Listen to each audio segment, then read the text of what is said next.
Okay, so today we'll be talking about operant conditioning. So I know you've done the readings and you've watched the videos that I've shared with you in preparation for class.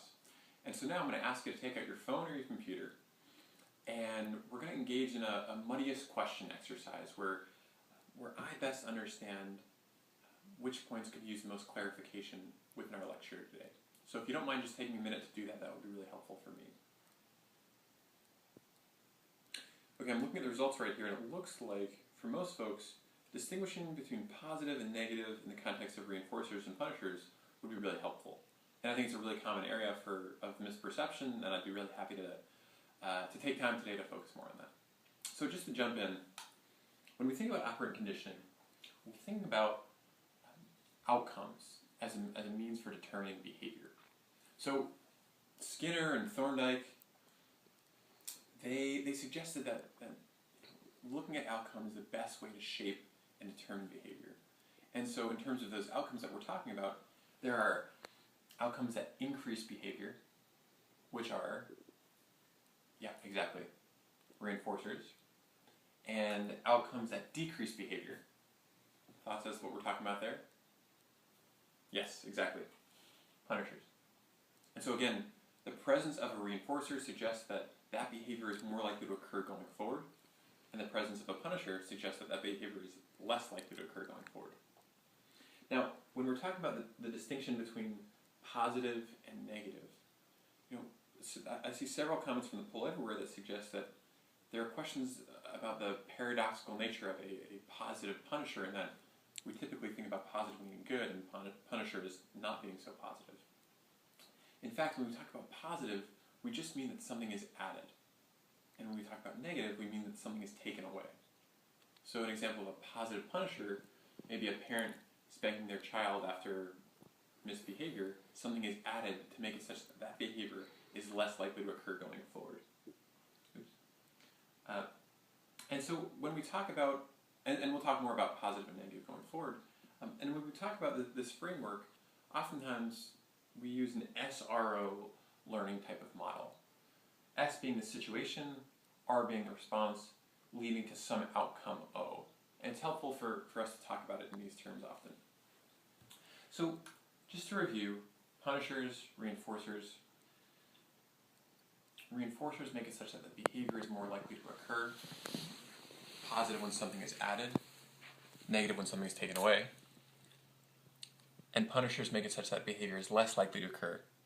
A positive punisher is when something is added, and a negative punisher when something is taken away, like, say, video game privileges for a child.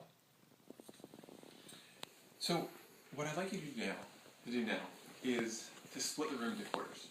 So here we're going to have this quarter of the room, positive reinforcers, this, negative reinforcers, positive punishers, and negative punishers. And within these quarters, I'm going to ask you to get into groups of 2 and talk together to come up with an example of an example from this specific category. So positive punishers here, negative punishers, etc.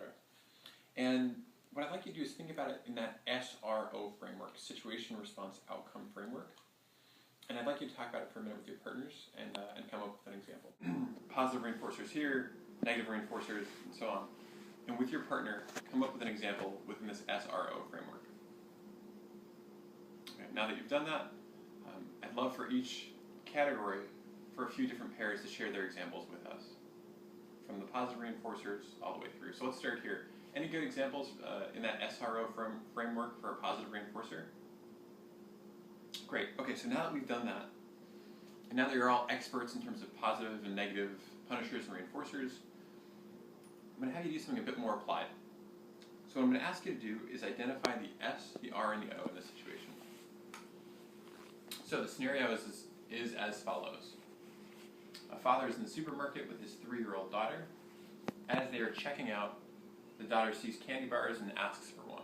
The father refuses. The daughter then throws a temper tantrum, flinging herself on the floor and screaming. The father relents and buys his daughter a candy bar. So your task, I'm going to ask you to do this individually, is to identify the positive reinforcer in the scenario with the S, the R, and the O, situation, the response, and the outcome, and the negative reinforcement that's occurring in the scenario with both the S, the R, and the O. Note that the SRO is different for the positive and the negative reinforcer within the scenario. So take a minute and think about that. Within the scenario, there's positive and negative reinforcement occurring. Okay, now that you've had a minute to think about it, any thoughts as to where the positive reinforcement is occurring in that SRO framework? Yeah. Yeah, exactly.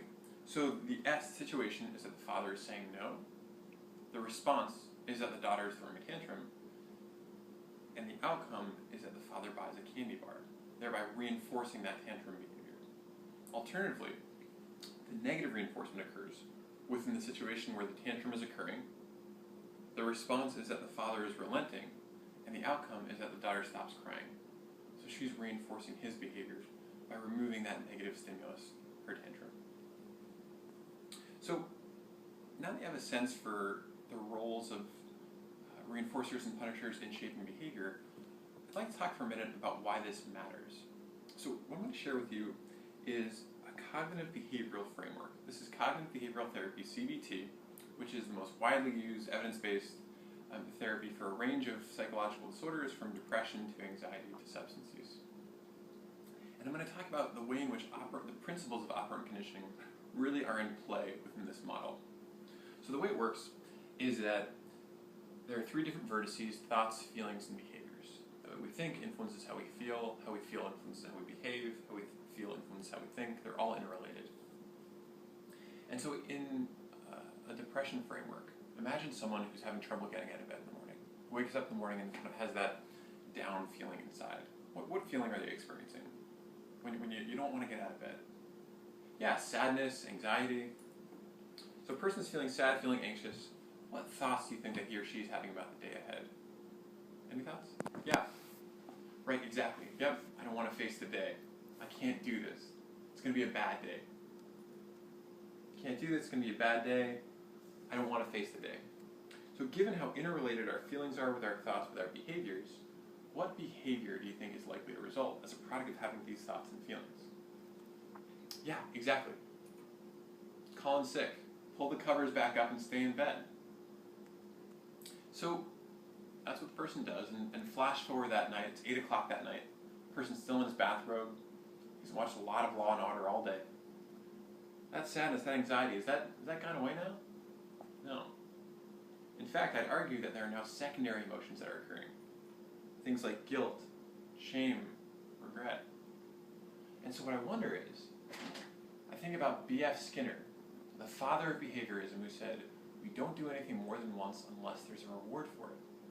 So where is the reward for calling out sick and staying in bed if it's ultimately making him feel worse? Think about it. Take a minute, jot down some notes, and think about where the reinforcer is in the scenario, because ultimately it doesn't seem like it's working. Now that you've thought about it, any guesses as to where the reinforcers are occurring? Yes.